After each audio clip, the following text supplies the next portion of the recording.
Tudo bom, meus irmãos? Tudo bem. E eis que vamos ter mais uma noite para falar do Evangelho de Jesus.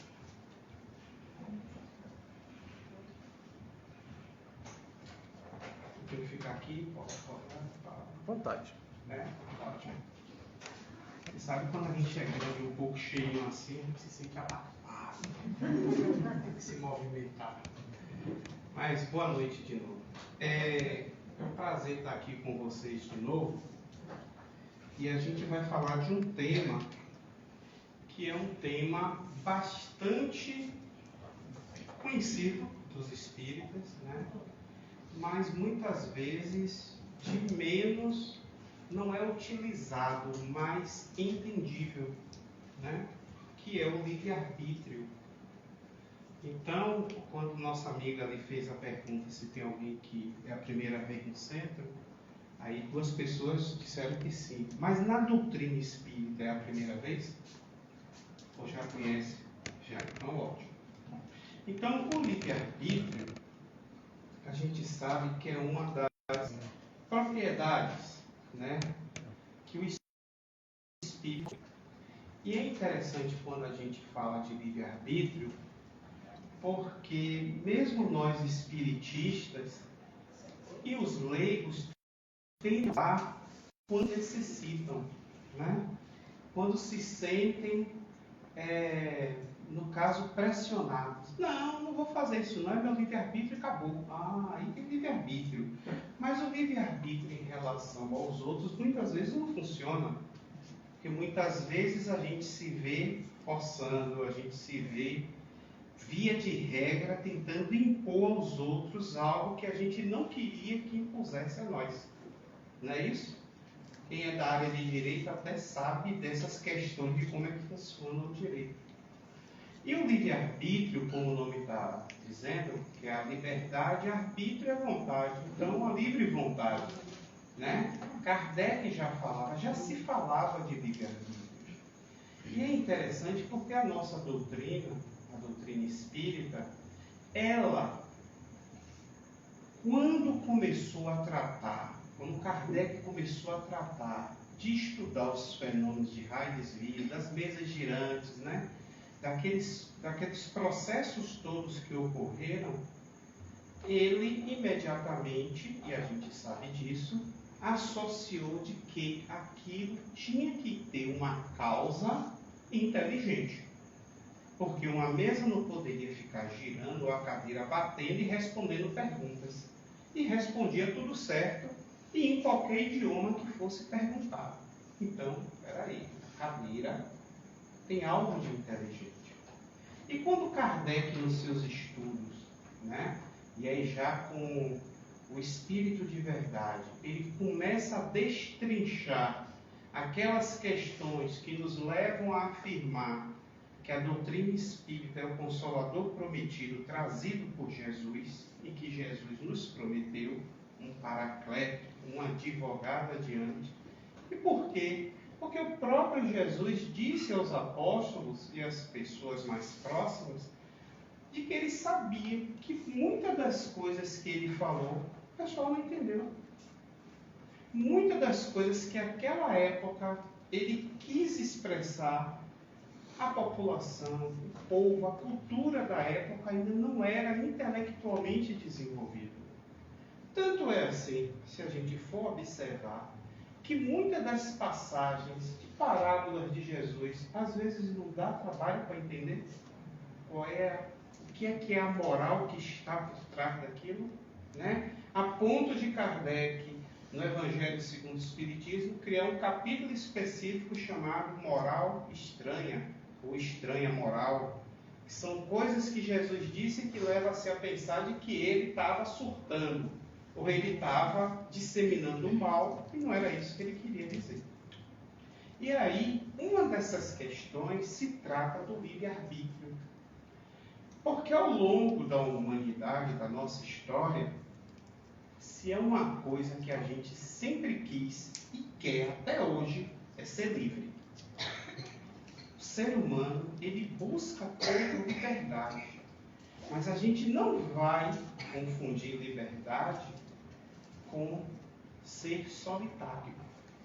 A gente quer ser solidário, a gente quer viver no meio com outros grupos, com outras pessoas, até porque a psicologia explica isso. Nós somos seres gregários, a antropologia já fala, mas nós precisamos do contato. Ninguém é uma ilha, como diz o ditado popular. A gente precisa uns dos outros, né?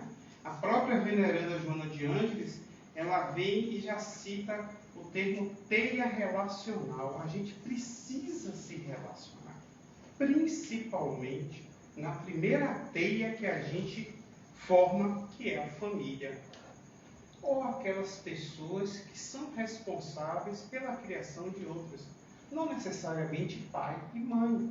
Tem os tutores, os responsáveis, não é assim? Então, essa teia que a gente forma, a gente tem que saber que a gente é livre, a gente tem essa liberdade de atuar, de fazer, mas a gente tem que respeitar o limite do outro. Lá, 300 anos depois de Cristo, 350, Santo Agostinho, que quem é espírita conhece muito das respostas dele no Livro dos Espíritos, né? Dos textos dele no Evangelho, ele, assim como Paulo, a gente sabe que Santo Agostinho, quando era jovem, não era gatinho, né? Vocês sabem disso, né? Paulo perseguia os cristãos, matava, converteu. Santo Agostinho, a mesma coisa, ele dava trabalho para a mãe dele, a Santa Mônica, salvo engano, né? Porque ele era muito, sei lá, baladas, regueiro, alguma coisa desse tipo, né? Mas ele conseguiu, ela conseguiu nas orações dele trazer o filho para um caminho, tanto que ele se forma padre, né? E vai para Marrocos.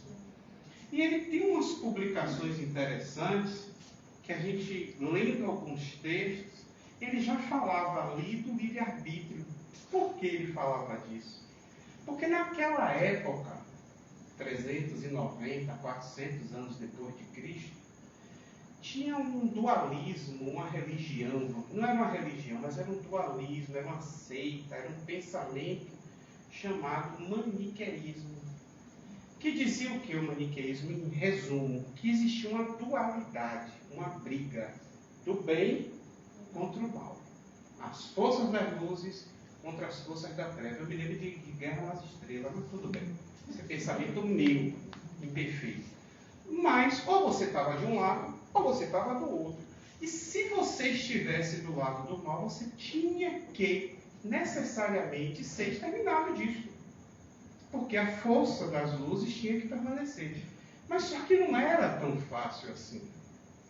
E ele escreve um livro, juntamente com Evódio, um amigo dele, que chama-se Livre-Arbítrio. Eu lembro em italiano, De Libero Arbitrio. E ele fala justamente dessa questão do bem e do mal. E aquilo que a gente conhece, né? O mal não existe, o mal é o não ser. Porque o que existe é o bem, Deus criou o bem. O mal, e o Espírito de verdade nos fala isso, quem trouxe fomos nós. Porque o caminho é um, mas a gente sempre gosta de variar, a gente sempre é curioso de querer sair do caminho para entender, deixa eu ver o que é que tem aqui. E muitas vezes a gente gosta do que tem, ou gosta, e aí se perde, até voltar para a estrada principal. Então, Santo Agostinho defendia isso já naquela época.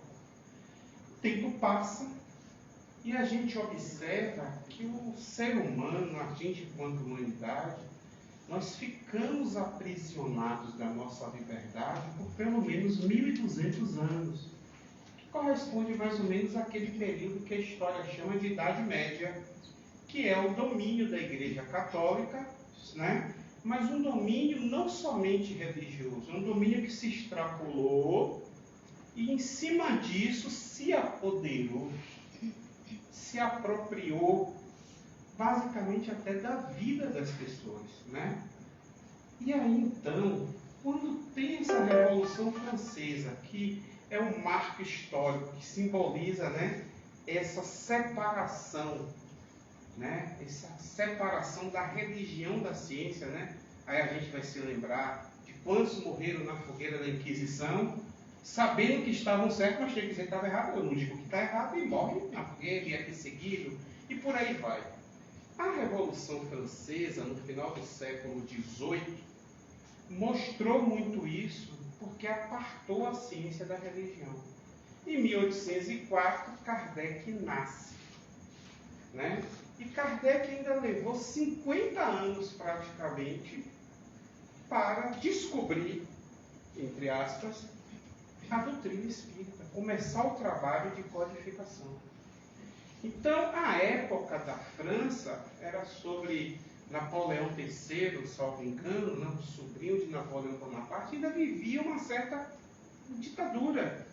Tanto que, se vocês forem observar na história do Espiritismo, para montar o primeiro centro espírita da história da Terra, do nosso planeta, que é a Sociedade Parisiense de Estudos Espíritas, tem que fazer um regimento, dar entrada na delegacia, pedir autorização, que passava para o juiz, que passava por um protocolo.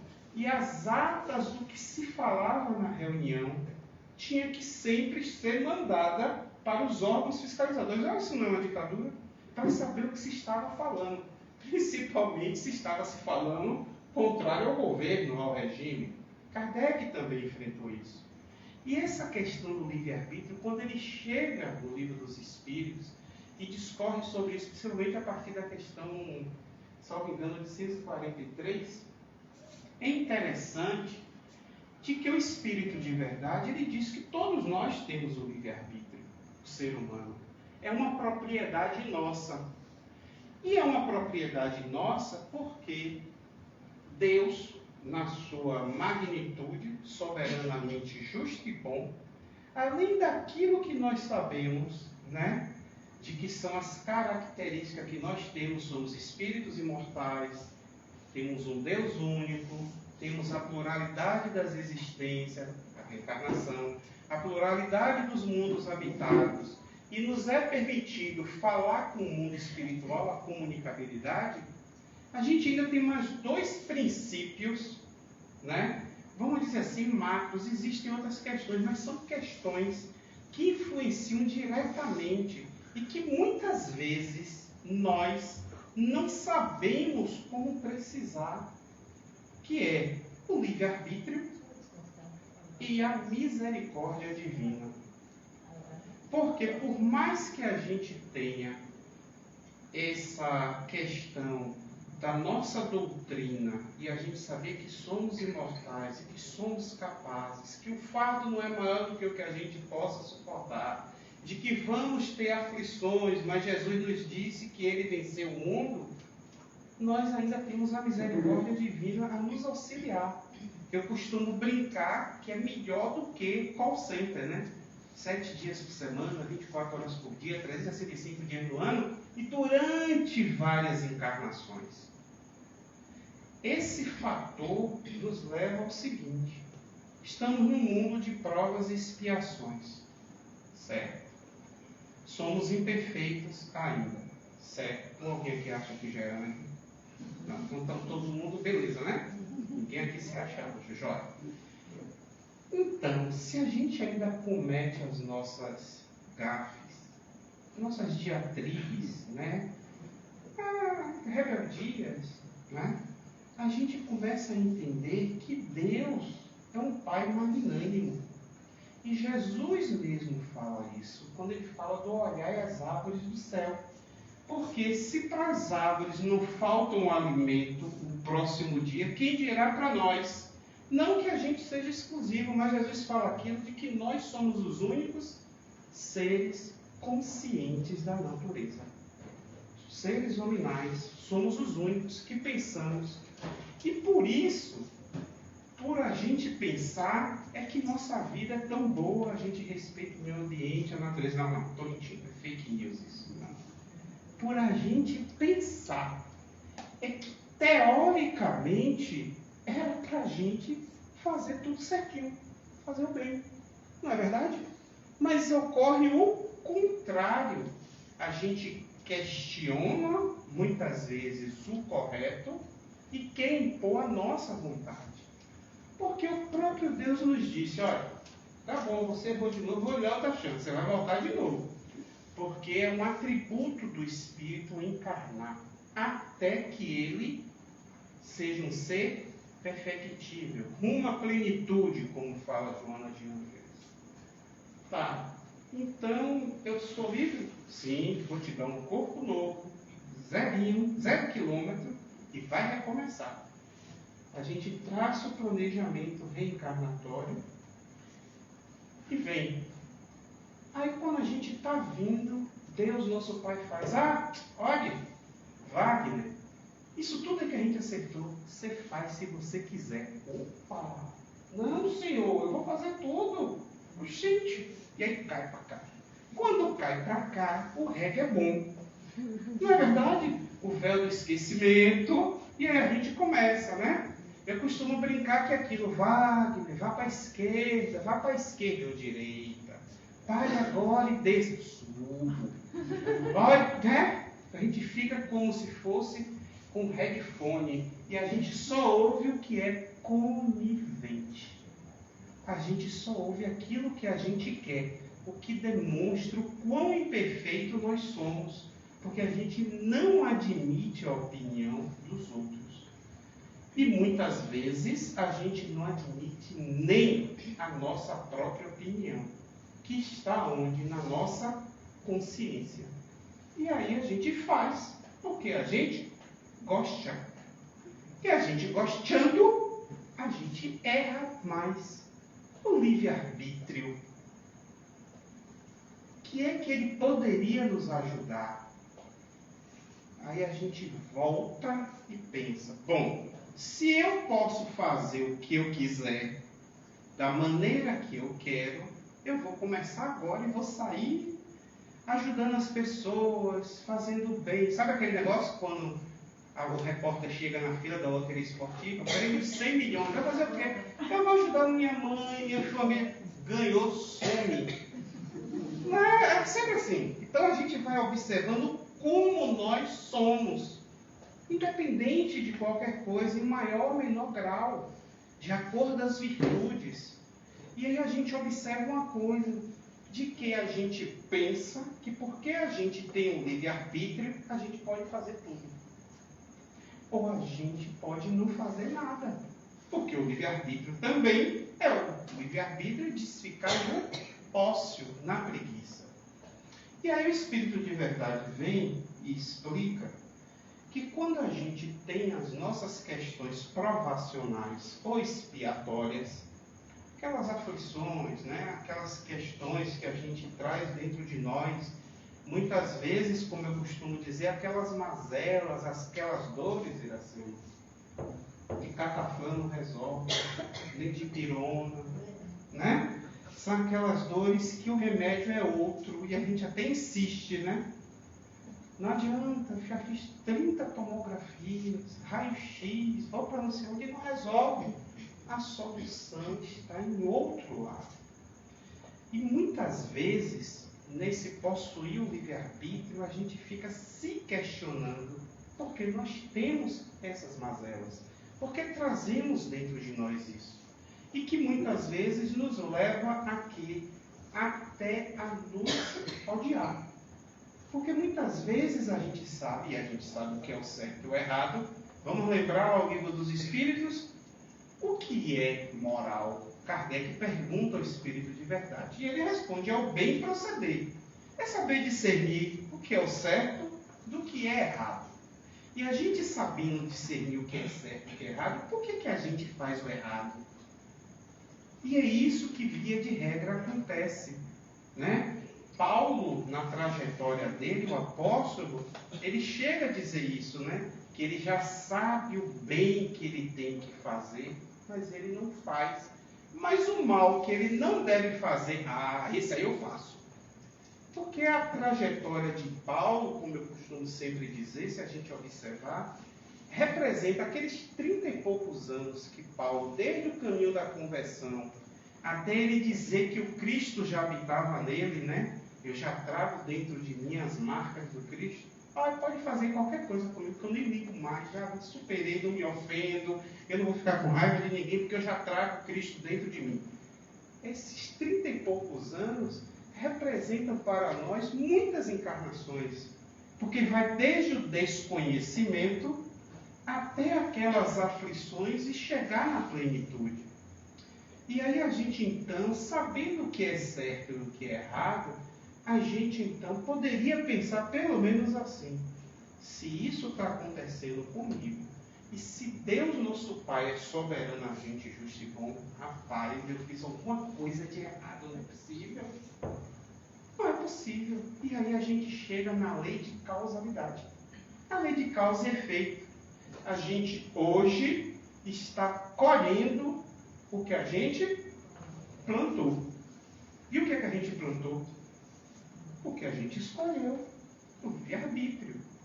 Então, o Espírito de Verdade responde a Kardec, quando ele faz essa pergunta, que ele diz: olha, o ser humano, vocês, se vocês têm a capacidade de pensar, aí eu me lembro de René Descartes: penso, logo existo.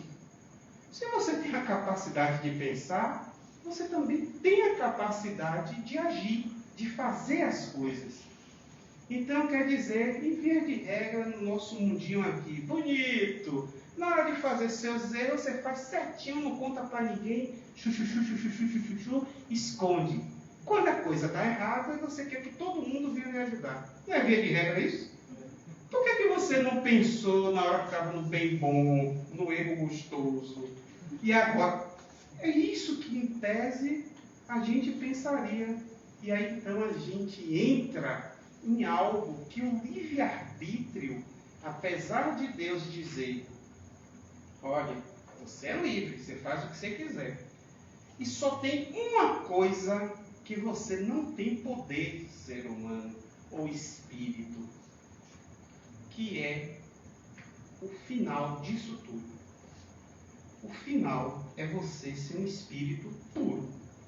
O final é a plenitude. Você vai rodar, caminhar, fazer o que você quiser, mas o final é você ser um espírito puro. É você ser um ser perfectivo. Então o nome disso é determinismo divino. Eu sou livre, faço o que eu quiser, mas o final dessa historiazinha, não importa quantos anos, milênios seja, eu vou ser um espírito puro. E isso nos leva então a entender uma coisa: de que a gente, para conseguir fazer o que a gente quer, a gente precisa conhecer. Vocês concordam? A gente não consegue julgar uma coisa ou fazer se a gente não tiver o conhecimento daquilo. Dá um exemplo. Uma coisa é todo dia pegar uma polpa, como eu faço de manhã, bota no liquidificador, bota açúcar, bate, fez o suco. A outra coisa é dizer: Wagner, desenvolva aí a fórmula agora do blá blá blá blá blá blá, qualquer termo químico. Eu não sei. E vai ficar sem fazer. Porque eu não tenho conhecimento. Eu sequer consigo pensar nisso porque não é minha área e eu não entendo. Então a gente observa que o nosso livre-arbítrio é nosso, mas a gente vai ampliando, aumentando ele à medida que a gente vai tendo conhecimento das coisas. Então a gente precisa da intelectualidade, do estudo, para que o nosso livre-arbítrio ele vá se ampliando. Senão a gente sempre vai ter o livre-arbítrio nas várias encarnações de ser o livre só ali na rua, ou só dentro de casa, ou só naquilo que eu sei fazer. E a gente pode muito mais. E por que isso, Wagner? Porque à medida que a gente amplia o nosso livre-arbítrio no conhecimento, Deus faz isso porque permite que a gente, com essa ampliação do nosso livre-arbítrio, a gente cada vez mais seja um instrumento da divindade para o quê? Para a prática do bem. Porque não somos soldados do exército de Deus, de Jesus? Então, se eu sou lá um soldado raso no início, eu chegar coronel, eu tenho que estudar muito, né? Assim, prova, testes, e vai para não sei aonde, fica 2 anos não sei aonde, para chegar no topo da carreira.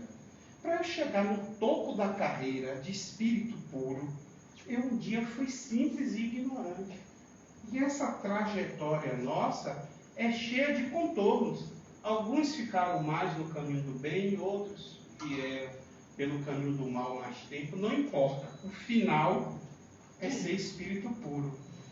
E Deus vai gostar mais de quem ficou mais tempo no mal. Todo mundo espírito puro, ele gosta mais do que foram mais pelo bem ou de... Acho que gosta de todos igual. Ele gosta de todos. E o Espírito de verdade ainda diz, se tivesse de gostar mais de um, seria dos que passaram muito mais tempo no mal, porque esses se esforçaram para conseguir chegar muito mais. Né? Então a gente começa a entender de que precisa, para o nosso livre-arbítrio se expandir, a gente precisa ter conhecimento. Só que nem só de conhecimento intelectual vive o homem. Kardec nos fala, outros espíritos nos falam daquele exemplo do pássaro. A asa. O pássaro tem duas asas. E a gente tem uma asa que é a asa da intelectualidade. É a asa científica, os pilares do espiritismo. E a outra é a questão do amor, da caridade. Vamos lembrar Paulo lá em Coríntios. Ele fala da fé, da esperança e da caridade. Mas dessas três, a última é a mais importante. Não adianta ao longo das nossas vidas a gente aprender muito de intelectualidade e não desenvolver moral, a prática do bem. O saber que a gente cresce, a gente alivia as nossas dores, não com medicamentos humanos, mas se a gente está disposto a aliviar a dor dos outros. A gente entender de que a gente, por enquanto, fica um pássaro perneta. Não me adianta eu ser mestre daquilo, pós-doutor de não sei aonde, blá, blá, blá, blá, blá, blá, blá, blá, blá, que é importante, mas eu sou, me desculpe os animais, um pedaço de cavalo com meus funcionários. De que adianta? De que adianta se moralmente eu sou uma pessoa altamente imperfeita? Eu ainda dou risada da miséria dos outros. Então a gente vai entendendo de que a asa desse pássaro rumo à sabedoria, porque a sabedoria é a intelectualidade, mas o amor, ele precisa estar equilibrado. Está equilibrado? Não. Como é que a gente sabe? Pelo que Jesus nos falou. Depois, vocês estão até estudando o problema do ser, do destino e da dor, de Leon Denis. Né? Ele tem o depois da morte, ele fala da questão da espiral da evolução. A gente sempre se vê incorrendo nos mesmos erros, muitas vezes. E aí a gente vê, tá? Na época de Jesus era como as guerras. O pessoal montava no cavalo, ia correndo, fazia aquelas armas de pedra, né? De madeira, e iam as vias de fato. Hoje a gente mandou o homem para a Lua. O robozinho pousou em Marte, tem esse super telescópio melhor do que o Hubble, que agora, dentro de minha casa, eu fico olhando online os planetas, o que está acontecendo. Sim, mas e aqui no planeta? Tem indivíduo que ainda passa fome? Tem gente que ainda tem necessidade de educação? Ainda existe e permeia a injustiça? Sim, amigo. Quer dizer então que vocês foram para o espaço sem antes arrumar a casa? Quer dizer então que não tem mais guerra? Ou agora a gente está com a guerra? O que era naquela época, aqueles instrumentos, né? Bem rústicos, hoje é metralhadoras, míssil, e isso e aquilo. E a gente observa, e eu falei isso aqui na última vez que eu vim aqui, a gente observa na cadeira o que anda acontecendo na guerra que está ocorrendo. E que eu disse o quê? Que tudo bem, ninguém está dizendo aqui para a gente se vestir a roupa e ir lá para a Ucrânia para tentar ajudar, não é isso. Mas uma prece a gente pode direcionar. Para a gente não ouvir a notícia como se fosse um jogo de videogame. Porque é assim que a televisão nos mostra. né? A guerra na Ucrânia hoje derrubou um hospital, 70 crianças. Agora vamos para a previsão do tempo. E aí, fulano, vai chover amanhã? Não, amanhã vai dar sol. Não é assim que funciona a coisa? Não é assim ser da manhã nos jornais? Matou, feminicídio. A gente sabe que ocorre. Mas a gente, nós espiritistas, temos essa consciência de que nós não podemos dar ibope a isso. Não é ser indiferente, não é isso. Até porque todos nós estamos sujeitos a essa situação. Mas é isso que o mal quer. É isso que as trevas, como o Divaldo Franco fala, ela quer ibope. Por quê? Porque as trevas, a maioria das pessoas se treme só de pensar. Sabe aquele negócio? Eu sou espírita, mas não me fale de morte, que eu tenho medo de morrer. É verdade. Tá vendo vocês? Eu sou espírita, mas não quero ver de forma nenhuma espírito. Pelo amor de Deus. Não quero ver espírito. Mas, rapaz, vocês entendem como nós ainda somos? Nós ainda não estamos no estado em que a gente possa enfrentar o mal da maneira como Jesus enfrentou. E nós ainda temos as nossas questões dentro de casa, no trabalho, a gente se irrita, tem raiva, às vezes, porque somos imperfeitos, mas tentando se melhorar. Emmanuel fala que uma coisa é a gente errar. Eu errei porque eu sou endurecido, eu errei. Foi lá e broquei. A outra é a gente já errar tentando acertar. A gente já sabe que está errado, mas a gente ainda tenta vencer os nossos erros. E o livre-arbítrio está aí justamente para isso. Porque Deus quer nos mostrar de que apesar da gente errar tanto, Ele está ali ao nosso lado, com a misericórdia dEle, porque muitas vezes a gente pisa na jaca com força e ainda assim, eu mereci um castigo pior. E ainda assim as coisas se diluem e acontecem. Porque o que Ele espera de nós é que a gente se modifique. E chega num ponto, meus irmãos, cada um de nós com sua mazela moral, com sua imperfeição, que a gente, duas coisas. A gente se cansa de fazer o mal, cansa mesmo. De novo, vou matar mais um, não quero mais um. Vou começar a mudar. Né? Eu me lembro muito do Alta Compadecida, né? Que é uma comédia, mas que é mais ou menos isso. Não, vou mudar, eu não quero. Ou a gente já começa a ficar com vergonha de Deus. Porque a gente fica, eu estou lendo isso de novo, ou essa leitura já caiu 757 vezes e eu não modifico. Então a gente começa a entender que o discernir o bem do mal é aquilo que nosso Senhor Jesus Cristo falou. Né? Nem quente, nem frio. Não pode ser morno, porque morno vomita. A gente tem que entender que a gente tem que ter nossa postura. Mas vai errar? Vai. Vai cair? Vai. Vai errar de novo? Ou se vai. Mas aí a gente vai em cima daquilo que eu sempre repito, que Paulo na carta aos Hebreus fala. No capítulo 12, versículo 12, ele diz: portanto, levantai suas mãos cansadas e os joelhos desconjuntados. Ou seja, de novo, vamos tentar mais uma vez. Quando o livre-arbítrio nos é dado, aí a gente também passa a pensar, nós espiritistas, como é que Jesus agia? Porque Jesus era o Espírito puro, co-criador do planeta. Ele exercia o livre-arbítrio, ele sabia respeitar o livre-arbítrio das pessoas. A gente para aqui e pode pensar em várias situações, né? A situação de que ele renovou Maria de Magdalena.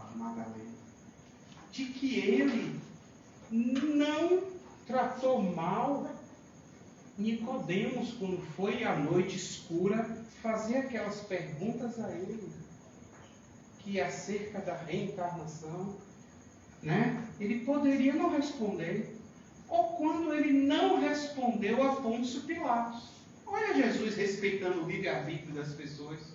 Ou quando Pedro negou por 3 vezes e ele já sabia. Ele ficou mal de Pedro, não vou falar mais com você não, você vai me negar 3 vezes amanhã, estou sabendo. Falou. Ele disse o que a Judas? Vá para fazer o que você tem de fazer. É porque ele mandou Judas fazer isso? Não. É porque ele via, era um raio-x moral que ele tinha nosso. E se Judas não tomasse aquela atitude, talvez ele ficasse muito pior. Pior como, Wagner?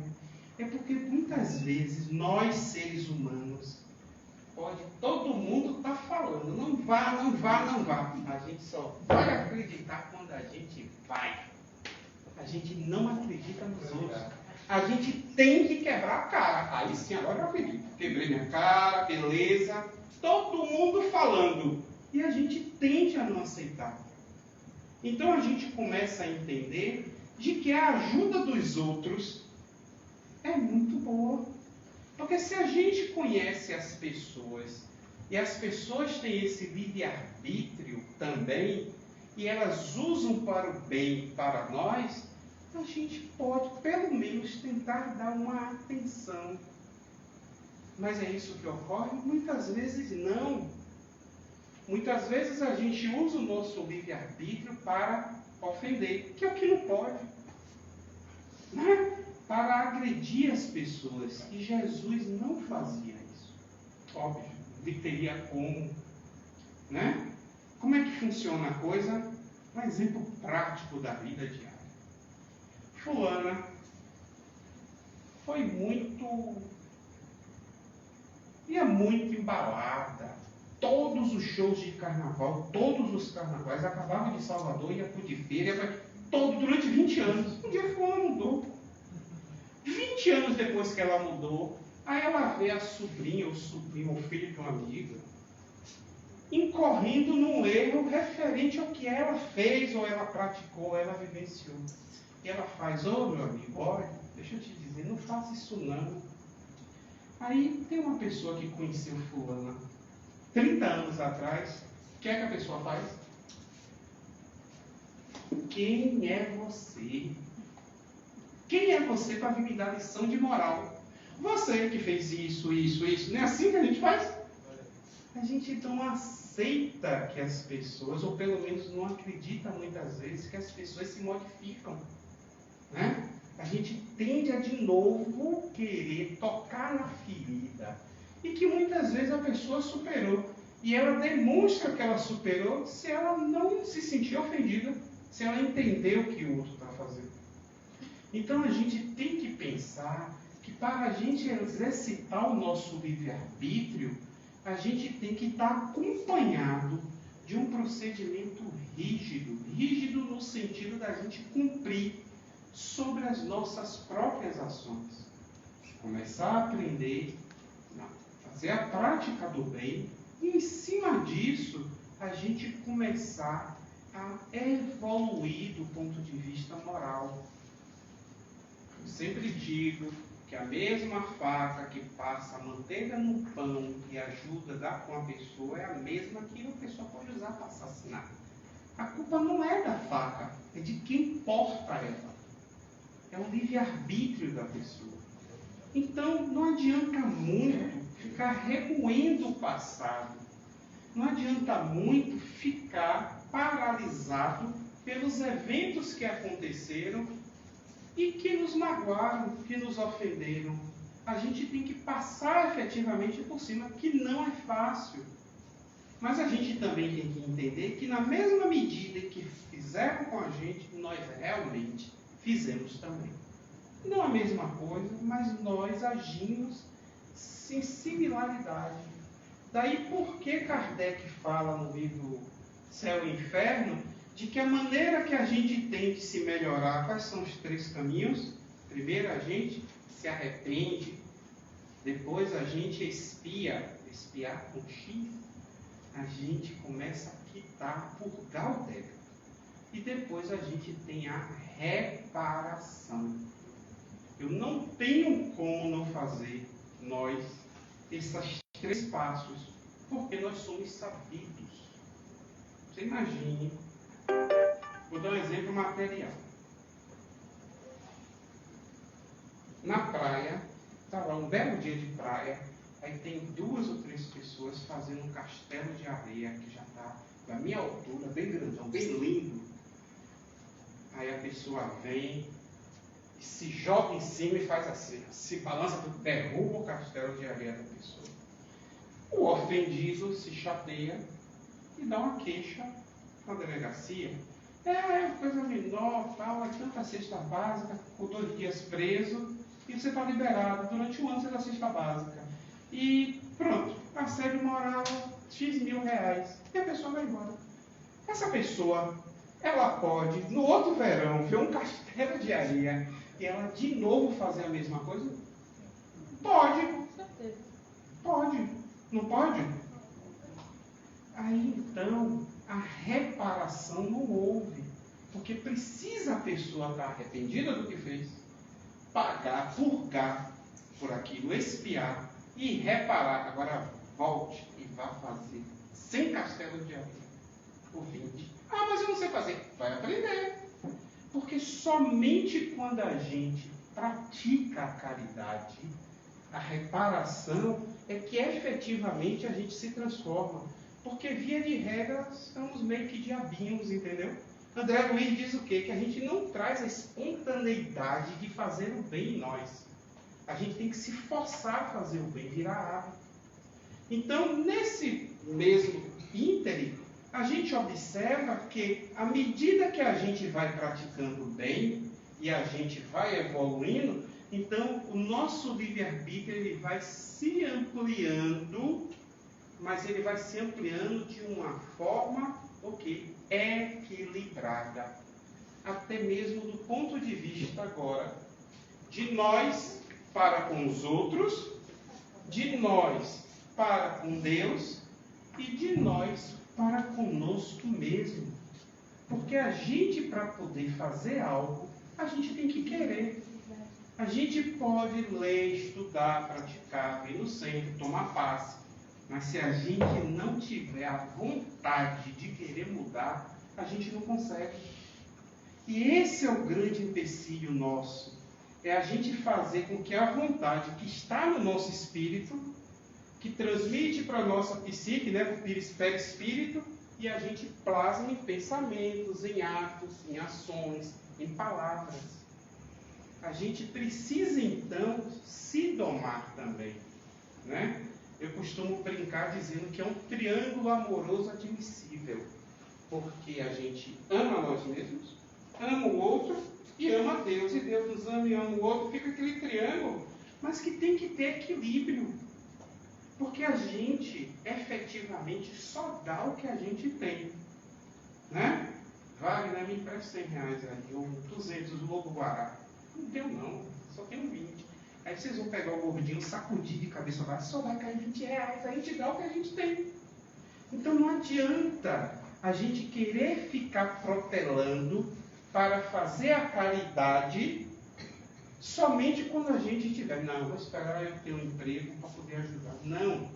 A caridade pode ser só de escutar alguém, de conversar, de orar. Não adianta a gente protelar. Ah, eu queria dar 100 cesta básica. E Iracema aceita só uma. Meia.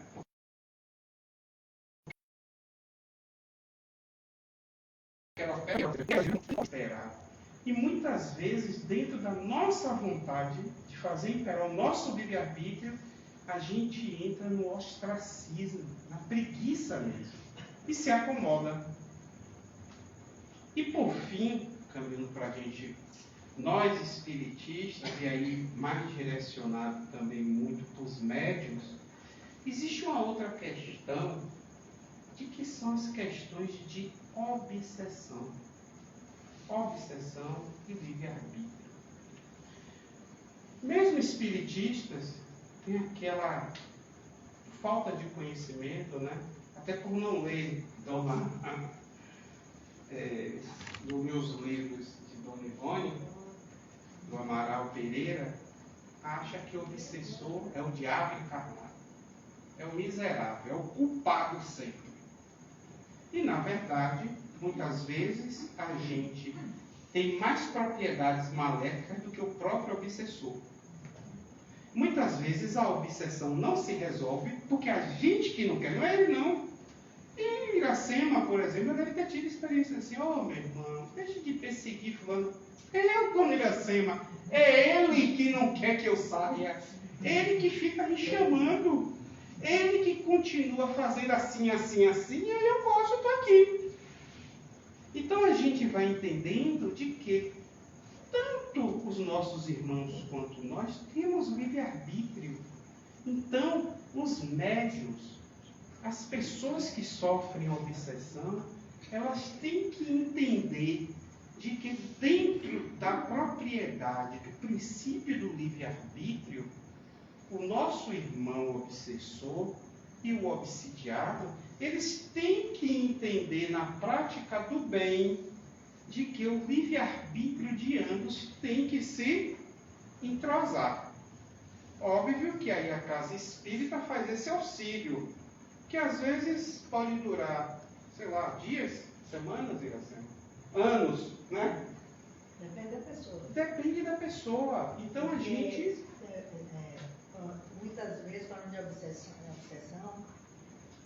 é como você falou, muito tempo, é porque a pessoa insiste na...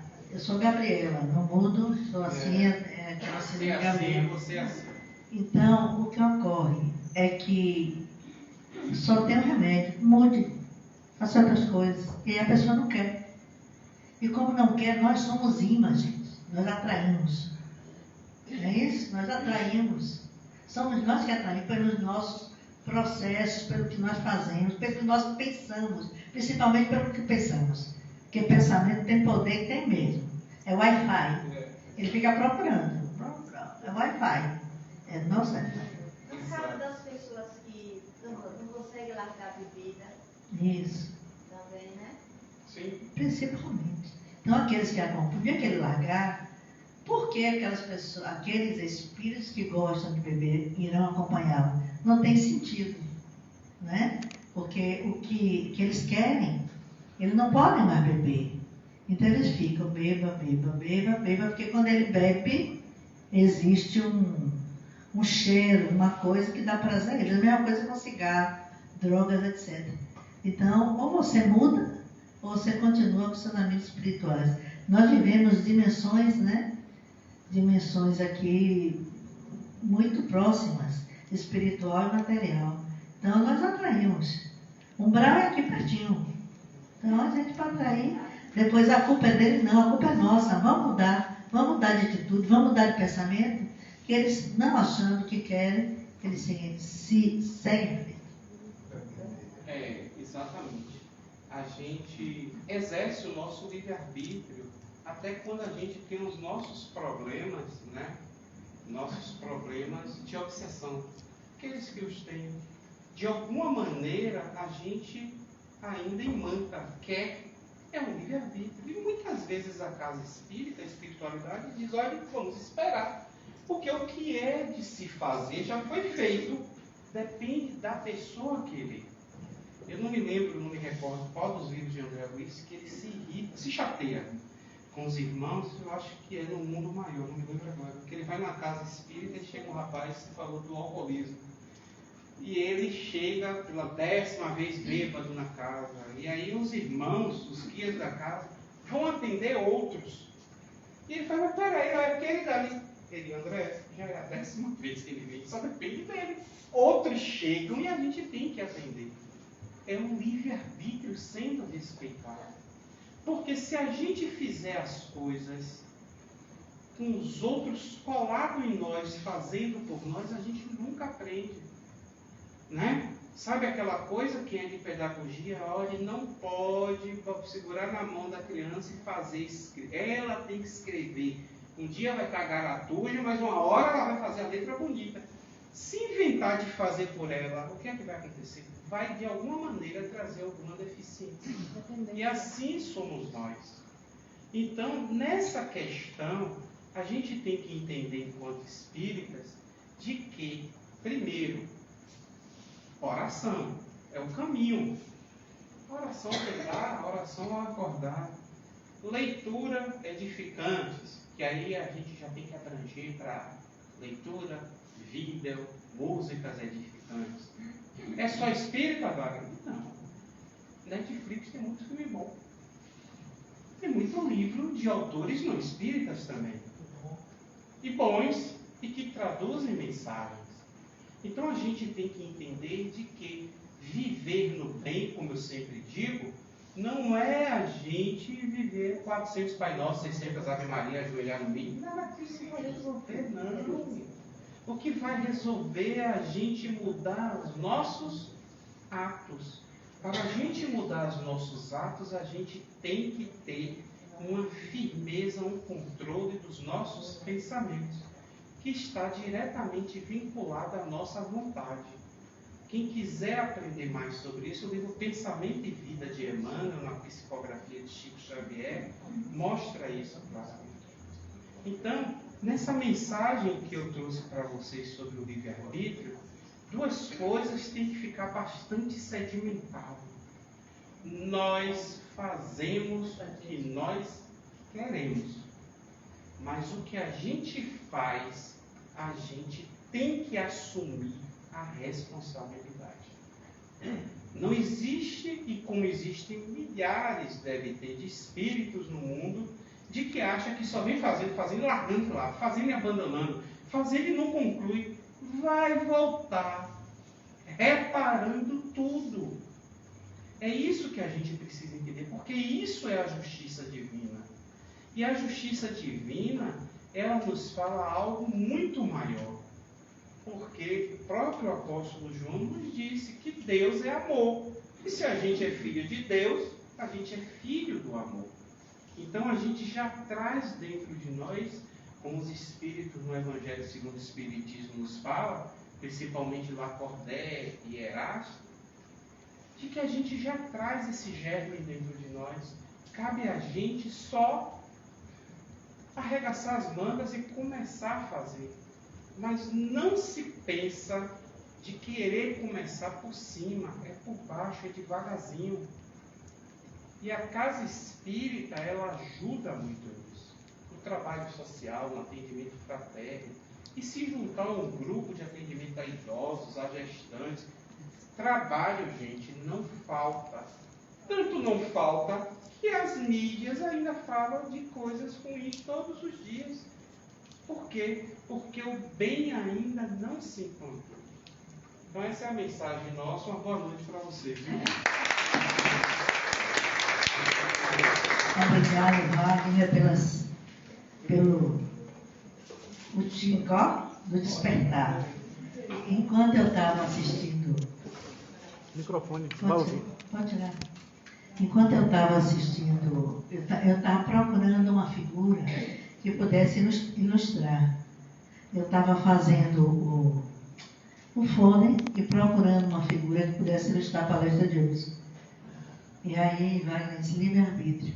Aí fui procurar, e tinha vários. E tinha uma chavezinha que eu achei bem interessante, olha, que era assim, dizia assim, uma pessoa retornou ao mundo espiritual.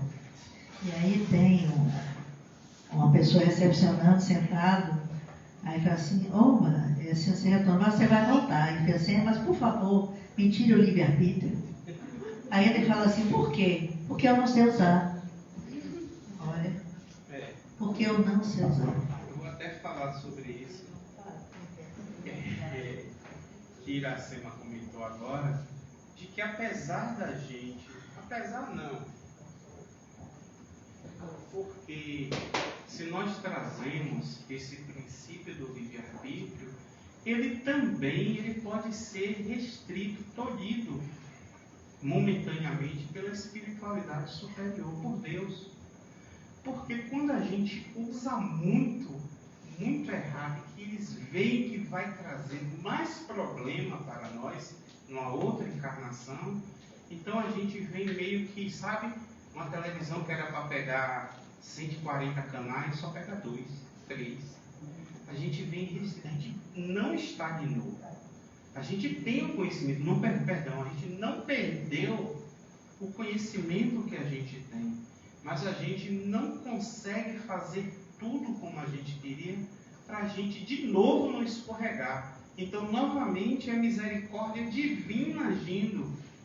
Ah, mas ele podia deixar para se estrepar de novo, para de novo desencarnar, vem com a necessaire de coisas ruins e volta com a mala GG. Né? Aí de novo, chegou a hora que tem que subir de carreta. Ah, por favor, a carreta com minhas imperfeições. Então, isso também é a misericórdia divina agindo. E muitas vezes, a gente, vocês devem ver isso, principalmente em André Luiz, lá na vida do mundo espiritual, aquela coletânea, do que a divindade faz para nos auxiliar. Né? Iracema lembrou uma coisa muito boa, de que apesar de ser livre-arbítrio, eu puder fazer o que eu faço, se vê de que está demais, até o nosso espírito protetor, o nosso anjo da guarda, faz Senhor, por favor. Aí tira a gente de cena do palco. Eu só lembro daquela cena que vem com um gancho de guarda-chuva e puxa. Né? Aí a pessoa efetivamente desencarna, porque se deixar, ia se prolongar. Né? E na história da humanidade a gente tem algumas pessoas bastante conhecidas da história em que a gente vê que o mal foi preponderante e de que efetivamente usaram e abusaram do livre-arbítrio, né?